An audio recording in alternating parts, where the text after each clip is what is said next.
So in the office, get out from behind your desk and you're going to have more impact on your colleagues.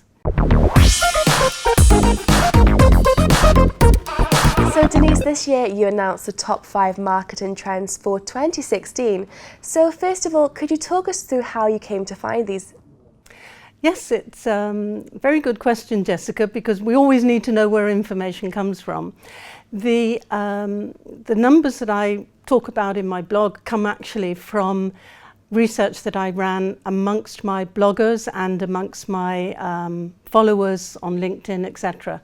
So a cross-section of people that are interested in marketing, and they told me that there were basically 5 things that they were looking to improve this year. So what were these 5 things that you discovered? Well, the first one was storytelling. I think everybody talks about storytelling, so I don't need to go into more details on that. The second was developing actionable insights, increasing our impact on the business, and developing better strategy and vision. So the last one on segmentation targeting, I think everybody needs to know more about that, and it's such a huge topic, I'm not going to talk about it this time. So as we're already quite well into 2016, do you have a handful of easy tips that can be quite easily implemented? Absolutely. Let's start with vision and strategy. Now, Alan Lakin, who's an American businessman and author, he said, failing to plan is planning to fail. And I'm amazed when I go around my clients how many of them are just basing their plans on last year's. But things are moving so fast today that what we planned for last year has completely changed this year. Things move so fast that even a plan that's 3 or 6 months old can be out of date.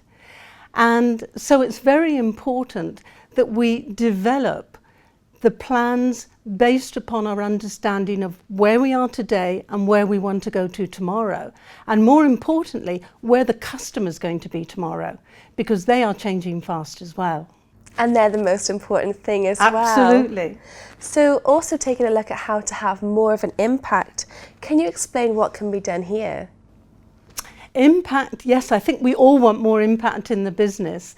And I always like to talk about my 3 S's to success.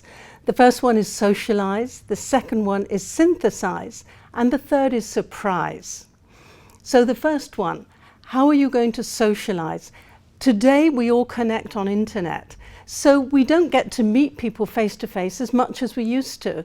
So if we make the effort to get out from behind our desks and talk to people face to face, whether it's colleagues in the office or our customers in shops and where they are, we get to know people, we impact them, and we become more visible.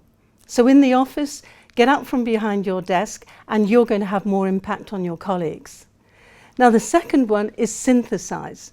We have more and more information coming from all different resources, and so we have too much to manage. So we really have to start integrating and synthesizing so that when we look at the information, we understand what's important and what isn't. And then the final one is surprise. We all learn so much in our office daily lives that we don't share with our colleagues, and it's such a pity. So my idea is to always have some new news that you can share with your colleagues, whether it's in the corridor, when you're having a coffee break, or even in the lift.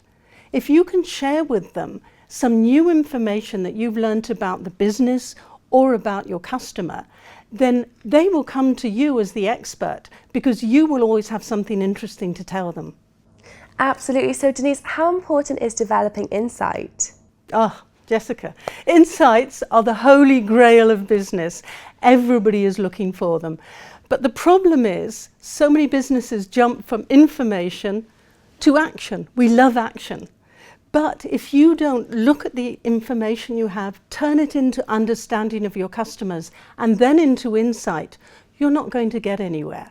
There's a Japanese proverb that says, insight without action is a daydream, but action without insight is a nightmare. Now, I don't think either of them is very good, but given a choice, I think I would rather go with the daydream and the nightmare. But it's very important to develop insight, and I think some businesses struggle because they still look at business objectives. For instance, they look to increase market share. But if they think about that from a customer's perspective, what is it? It's trying to find a way to get your customers to move brand or to buy more of your services or to spend more money on your products. That's how you will increase market share. But if you turn it into a customer objective, then it's a lot easier to action. So that is the first step when you're developing insights. It's to make it customer focused. The second important area for insights is to make sure that we're connecting regularly with our customers. In order to better understand them, we need to get to know them better. Now, as I mentioned earlier, yes, talking to them in the streets or in their homes is important, but it's something that everybody in the company should do. If they understand their role in the business and how what they do impacts the end consumer, they are going to take more pride and they will be more careful with how they work. So it's important that they all have contact and regular contact with the customer, whether it's just listening to them, watching them, asking questions, even joining a market research project or listening in if you have a care centre. Any of these ways where you can connect better with your customer will help you to better understand them. And it's important to be interactive with the customer as well. Absolutely, and it's not just important, it's vital for business. I can take it as an example, Standard Life. They moved over to a more customer-centric approach and they increased their online business by a whopping 850%. Now, I don't know any business that wouldn't like to grow their sales by that much. And it just came from listening better to their customers and adapting their business to what the customer wanted. Well, Denyse, thank you so much for coming in today and sharing your insights with us. Thank you, Jessica, for inviting me. It's been great fun. Thank you. Well, that's all from myself and Denyse, but for all the latest updates and exclusive market moves, do keep clicking back to Dukascopy TV. Goodbye for now.